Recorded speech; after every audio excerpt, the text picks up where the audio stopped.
जब भाई साहब महाराष्ट्र के प्रभारी के रूप में आए, हम लोग कई बार कहते हैं कि चाणक्य की नीति, वो नीति क्या है हम तो पहले से पढ़ते थे, लेकिन देखने को तब मिला जब इनके साथ काम किया। और उस समय इतने कम समय में, महाराष्ट्र कोई छोटा राज्य नहीं है, देश का दूसरे नंबर का सबसे बड़ा राज्य, यूरोप के सभी देशों से बड़ा राज्य है ये, इससे बड़ा एक भी देश नहीं है यूरोप में। ऐसे राज्य में मात्र 15 दिनों में इस राज्य के सभी नेताओं को पहचानना उन्होंने शुरू किया। और पहचानने का मतलब नाम पता है ऐसा नहीं है, पहचानने का मतलब ये क्या है और ये क्या कर सकता है, ये पहचान उन्होंने कर ली। और जिस प्रकार से एक बैलेंस महाराष्ट्र में उन्होंने तैयार किया, मैं उस समय अध्यक्ष था और मुझे उन्होंने ये कहा कि देखिए, मैं ये मानता हूं कि महाराष्ट्र में अपनी सरकार आएगी और आप अध्यक्ष हैं, आपकी जिम्मेदारी है, मैं आपको मदद करने के लिए आया हूं और हम मिलकर इस महाराष्ट्र में सरकार लाएंगे। और वो समय ऐसा था कि जिस समय हमारे मित्र उस समय के शिवसेना के, उनके साथ हमारी बातचीत चल रही थी और हम उनको ज्यादा जगह देने को भी तैयार थे, लेकिन उन्होंने एक आंकड़ा अपने मन में पकड़ लिया था, हमको 151 ही चाहिए। हम कहते थे 147 ले लीजिए, हम 127 ले लेंगे।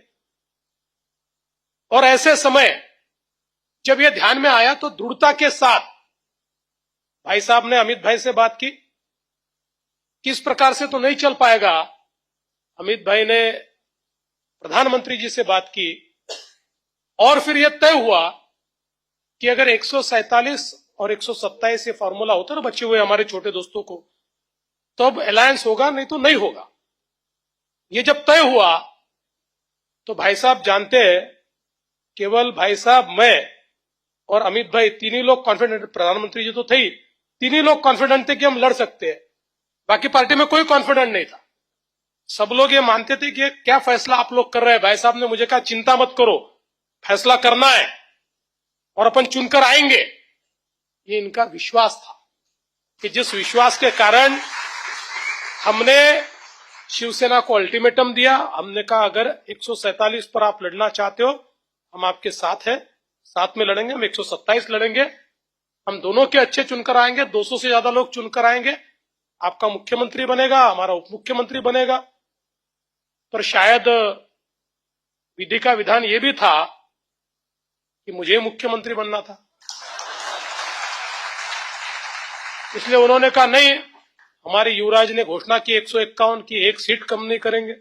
वो बिल्कुल कौरव वाले मोड़ में आ गए, 5 गांव भी नहीं देंगे।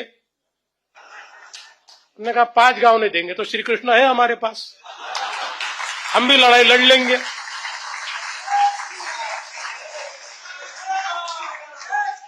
तो लड़ाई हो गई।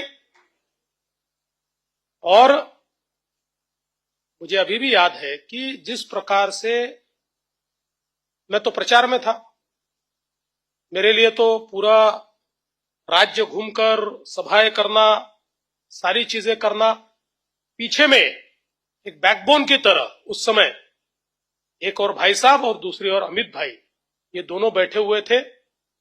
और हमारे प्रधानमंत्री जी का, आदरणीय मोदी जी का जो एक ऑरा था, उनकी जो क्रेडिबिलिटी थी, उसके कारण पहली बार और इतनी कम तैयारी से हम 260 सीटें लड़े। उससे पहले हम 117 से ज्यादा सीटें लड़े ही नहीं थे, सीधे 260 सीटें लड़े और सबसे बड़ी पार्टी बनकर उभरे। और तब से लेकर अभी तक तीनों चुनाव में 100 पार करने वाली इस महाराष्ट्र की पिछले 30 साल में कोई पार्टी होगी तो भारतीय जनता पार्टी। और निश्चित रूप से आदरणीय प्रधानमंत्री जी, आदरणीय हमारे अमित भाई के साथ साथ इसका श्रेय अगर किसी को जाता है तो हमारे भाई साहब को जाता है।